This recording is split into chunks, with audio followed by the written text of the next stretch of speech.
Hey, how you doing? Justin here. Today we are checking out Enter Sandman by Metallica, one of rock's all-time great riffs.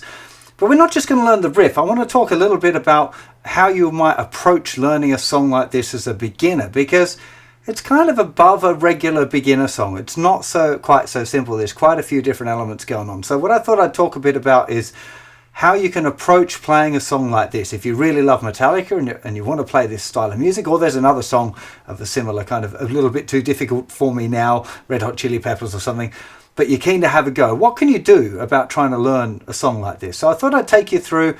The first riff is a really good one for beginners. There's a simplified version that you can do if you find it a little bit too stretchy. And I'm not going to take you through every little detail of the song, because I actually have a lesson that goes into quite a lot of detail with exactly how to play all of the sections. I think there's 8 different kind of riffs in the full song. But just talk a little bit about how you might approach that as a beginner and what things you can learn and how to kind of get around some things that are a little bit tricky. I'm going to start by taking you through the riff, and then I'll just talk you through some of the other bits that you might encounter and how you might get around them. So let's start off by checking out this first riff.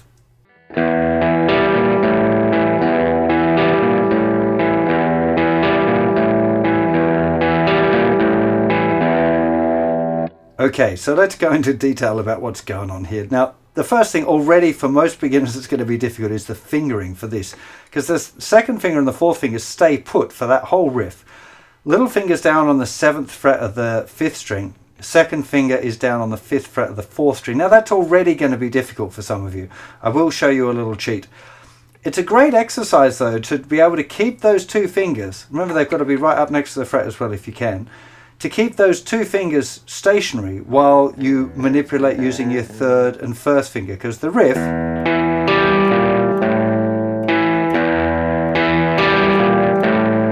you start with those 2 fingers down, you play the open thicker string, then the 5th string, then the 4th string, then 3rd finger goes down in the 6th fret of the thicker string, and then it lifts off and 1st finger is playing the 5th fret of the thicker string. And then you play the 5th string again.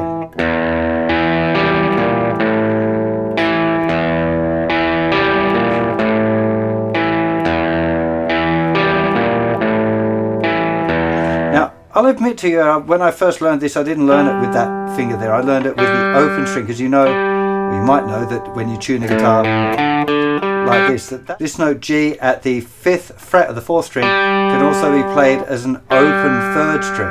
So another way around is using your 3rd finger here on the note E, the 7th fret of the 5th string. See,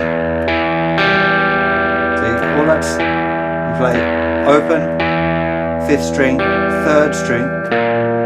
Then you can use your 2nd and 1st finger, which is a lot easier on the 6th fret to 5th fret than the 5th string.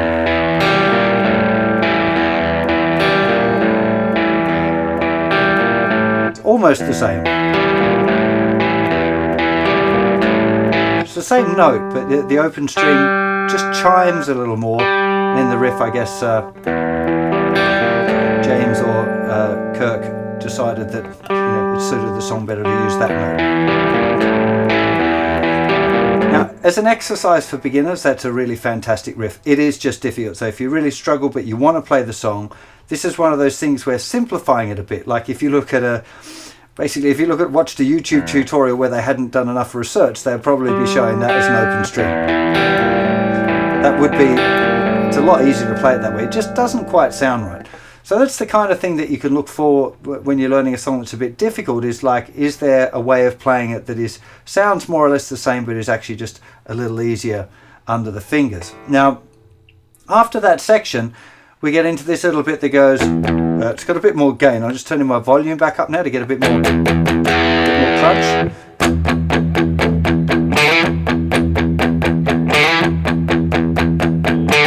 So you're just doing a nice little palm mute practice on the thicker string, and then a slide from the 5th fret to 7th fret on the 7th string.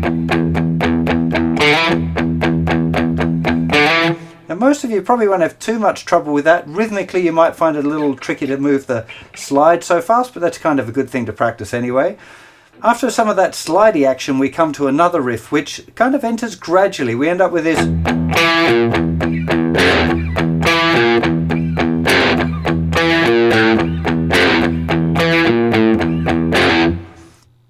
first part's probably not going to be too difficult for beginners to deal with it.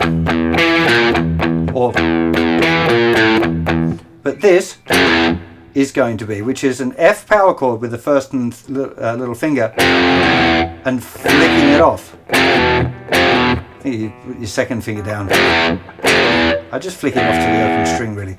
But a nice simplification for that, instead of trying to do the whole chord, is just to use the first finger, play the note, and then you pull it down to flick off to the open string. It's the opposite of a hammer-on. We looked at an exercise earlier in the course where we were doing like hammer-ons. So this is a flick off, the opposite, or pull off, either of those terms. But basically you're going to play that one note, flick the first finger off to get that open string. So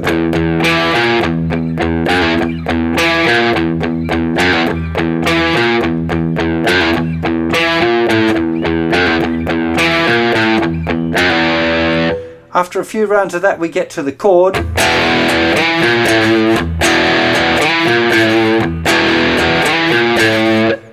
Again, this is an open E power chord. Not too difficult. The riff, not too difficult either, really. This chord is pushed. Some beginners might find that a little bit sticky, but just having 3, 4, and 1, 2, and 3, 4, and 1, 2, and 3, 4. So just watch out for that. When it gets into the chordy bit, some of you might be cool with that. Nitsudge found that really difficult doing when I was learning left-handed, trying to get just lifting the chord up and down with the palm muting and shifting it around was incredibly difficult. Now, if you find a part of a song that is really difficult, see if you can find a way around it if it's one that you really want to do. In this particular case, I've been really busy with lots of other stuff, so Nitsudge didn't have the time to focus on this tune specifically. But it is the kind of thing that's a good idea if you really love a song, to use all of that enthusiasm to keep you motivated to practice, because at this stage in your journey, the motivation and staying interested and finding things that you love is one of the most important things. So that's why I'm trying to break this song down a little bit, rather than it just being how to play this song. I want to talk about like how you might simplify other songs that you encounter like this, you know. And for this one, maybe you don't play the whole power chord. You might just play the bottom note and go. Now if you do that,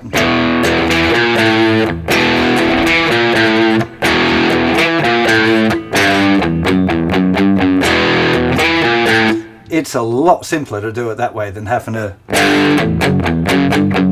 all of that, the palm muting and getting the chord to lift up in between. It's considerably more tricky. So don't be afraid ever, especially if you've got chords just going for a bass note, particularly in a kind of a rock riff.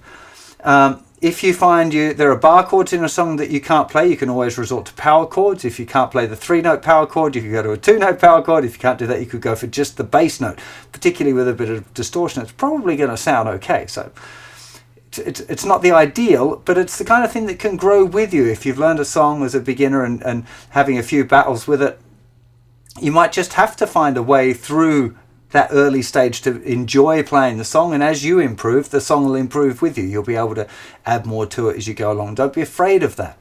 You know, like I said, keeping interest and keeping your enthusiasm strong is really important at this point. There's one other kind of really important part in this that would be very difficult for beginners, is this. And it requires a bar with the first finger that's barring the thickest 4 strings. It's like a power chord almost, but third finger's on the wrong string. Then you've got to hit this note, which is under the bar of the first finger. Now, most beginners are going to find that really hard, and to be honest, I can't really think of a great cheat to make that a lot easier. So just do the best you can. Maybe you go something like that, and you just leave, because that highest note is the one that's really difficult to get ringing clearly. So I mean, it's not difficult in the grand scheme of guitar, but for a beginner where you're at, if you're doing my course, you're probably going to find that pretty difficult. So my recommendation as a beginner, if you're completely new to all of this sort of stuff, maybe have a go just at that first riff and treat it like a little exercise in finger independence, being able to hold the second and fourth fingers down while you're manipulating the first and third fingers to play the riff. That by itself is a good exercise, and that was what Nitzaj spent most of his time on. If you're a Metallica fan or you really fancy getting a bit more into this style, then I'd recommend checking out my lesson, the full lesson on it, watching it through and then seeing what bits you need to simplify. What bits can you do? What bits can't you do? What ways around can you figure it out? And don't be afraid of doing it for another song. If there's another tune that you really like to play that you feel is too difficult, just see what you can do of it. You know, I'm fairly pedantic when it comes to learning songs these days. I want to learn it like the record and figure out exactly how it went. But for sure, when I was learning songs as a teenager, I didn't play it right at all. You know, one that I always think of is kind of funny is Money for Nothing by Dire Straits, which I used to play in a band when I was very young, I don't know, 13 or 14. But the way that I played that intro riff is absolutely nothing like what it really is. In fact, I still don't feel like I can play that riff, which is why I haven't done a lesson on it. There's some extra little subtle things in it that I just haven't kind of got my head around yet. But it never stopped me playing the tune in bars. You know, I was out playing,